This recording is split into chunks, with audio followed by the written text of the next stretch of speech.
बेटी के पापा हो बर खोजे निकल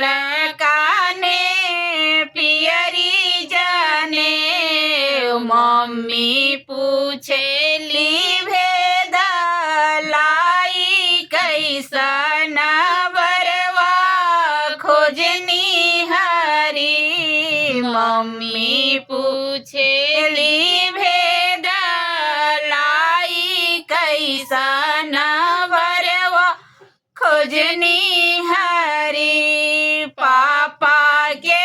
हाथों में पैसा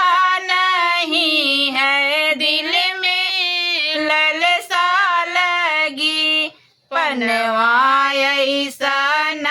बर पातर बेटी के आगे